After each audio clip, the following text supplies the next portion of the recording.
प्रदेश सरकार उन पर जासूसी करने का काम करे, ड्रोन उड़ाया जा रहा है सरकारी आवासों पर, क्या कहना चाहिए? इस सदन के अंदर मैंने अपना वक्तव्य दे दिया है और सदन के अंदर जब वक्तव्य दिया जाता है सही मायने में वो सच्चाई होती है। किसी प्रकार का पुलिस विभाग द्वारा कोई भी ड्रोन नहीं उड़ाया गया और जो माननीय पूर्व मुख्यमंत्री जयराम जी ठाकुर जी को सनसनी फैलाने की आदत सी बन गई है।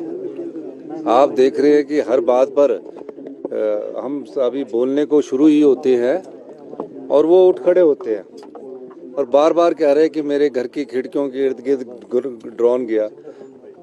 हिमाचल प्रदेश पुलिस ने इस प्रकार की किसी भी जासूसी की कार्रवाई को कभी भी कोई दिशा निर्देश नहीं दिए हैं और किसी भी प्रकार से इसको अमली जामा नहीं पहनाया जा रहा है। जो ड्रोन उड़ाया जा रहा है वो जो SJPNL वाले एक GI मैपिंग सर्वे कर रहे हैं वो सारे शिमला में उड़ रहा है। क्यों हम उनकी जासूसी करेंगे? वो पूर्व मुख्यमंत्री रहे हैं। फिर भी एक पूर्व मुख्यमंत्री ने बात उठाई, हमने उसमें बारे में कहा है कि अगर उनको ऐसा लगता है तो मैं उसकी जानकारी प्राप्त करूंगा और जो इंक्वायरी हो सकेगी मैं पता करूंगा कि क्यों हो रहा है। लेकिन इस प्रकार सनसनी फैलाकर फिर वॉकआउट करना हर छोटी बात पर, ये अच्छा नहीं है। भारतीय जनता पार्टी को मुद्दों पर आधारित चर्चा करनी चाहिए। मुद्दों पर आधारित चर्चा करते नहीं है। हर 2 मिनट बाद उठकर चले जाते हैं, हर 2 मिनट बाद वॉकआउट करना चाहते हैं। अब तो स्पीकर साहब ने ये व्यवस्था दे दी है और कुछ अखबार और कुछ मीडिया ने कल गलत चलाया, क्योंकि जब कोई विपक्ष का विधायक अंदर बैठा होता है वो वॉकआउट नहीं होता है, वो प्रोटेस्ट होता है।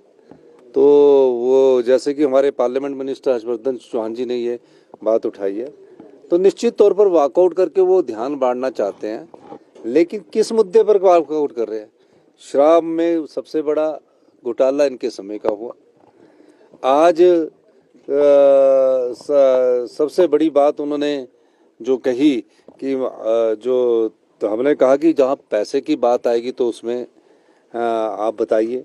अटल यूनिवर्सिटी मेडिकल यूनिवर्सिटी बना दी गई और जिसकी जगह पर बनाएगी उससे पूछा ही नहीं।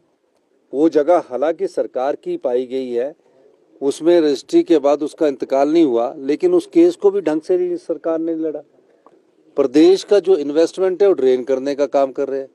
बिजली के प्रोजेक्टों के मामले में मैंने कहा कि धौलासिल लूरी और हमारा सुन्नी जो पावर प्रोजेक्ट है, जिसमें लूरी में 4% स्टैगर करके 4% हमें 10 साल बाद मिलेगी और 11 साल से 26 साल के बीच में 8% मिलेगी, 26 से 40 साल के बीच में 12% मिलेगी।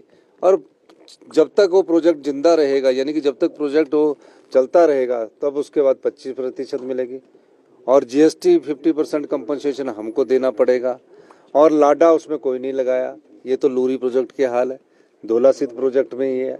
इनके समय जो प्रदेश की इन्वेस्टमेंट है उसको ड्रेन हुआ है, प्रदेश की संपदा को लुटा दिया गया है।